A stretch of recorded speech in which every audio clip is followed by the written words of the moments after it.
In the heart of New York, where ambition never sleeps and politics never whispers, a storm is brewing across the Atlantic, and at the center of it, a diamond, not just any diamond, the Koh-i-Noor, a 105-carat diamond, a symbol of power, pride, and centuries of pain.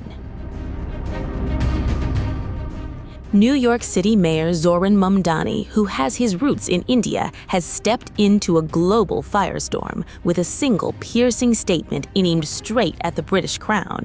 If he speaks to King Charles III, he says he would urge him to do the unthinkable, give it back. And that's what I'm really looking to do at that event. So you haven't thought about anything you might say if you say hello to him and he stops to chat? You know, if I was to speak to the king separately from that, I would probably encourage him to return the Koh-i-Noor diamond. Okay. Thank you, Melissa. All right, got time for just one more. Bernadette, go ahead.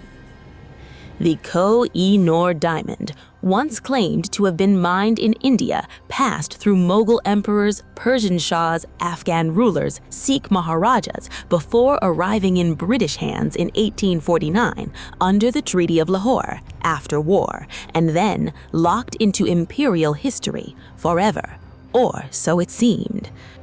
Today, the diamond sits inside the crown of Queen Elizabeth, displayed under glass at the Tower of London, a treasure, a triumph, and, to millions, a theft. For India and for many across South Asia, the Koh-i-Noor diamond is not just jewelry, it is memory, it is empire, it is loss carved into crystal.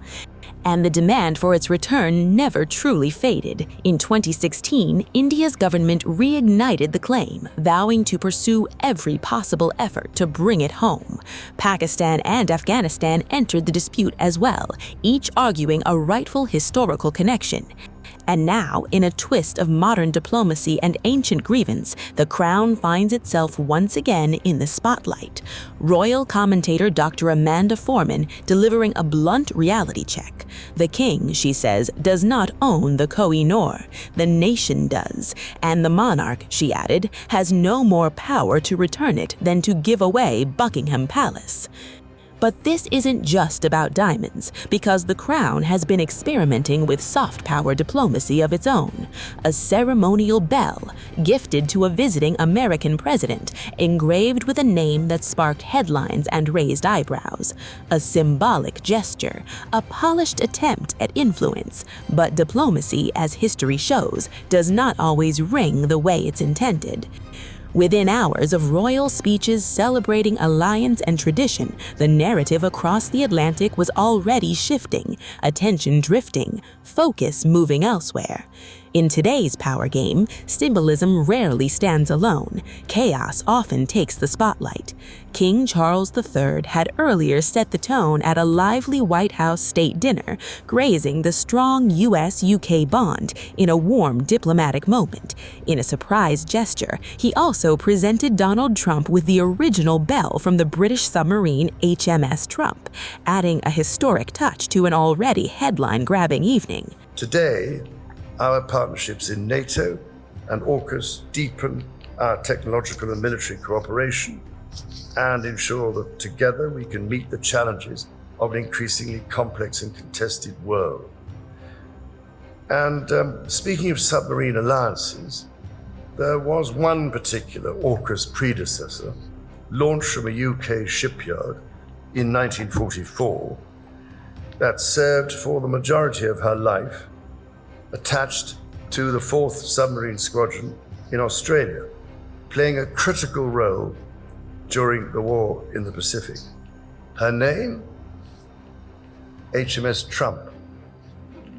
So tonight, Mr. President, I'm delighted to present to you, as a personal gift, the original bell which hung on the conning tower of your valiant namesake.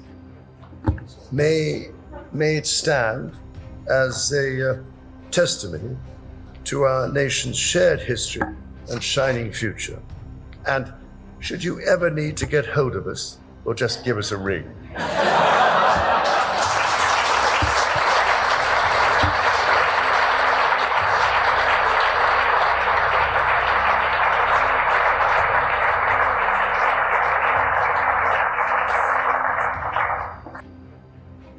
So this city, Washington, D.C., is the home of more Shakespeare folios than anywhere in the world. 82 copies are carefully preserved and shared at the Folger Library.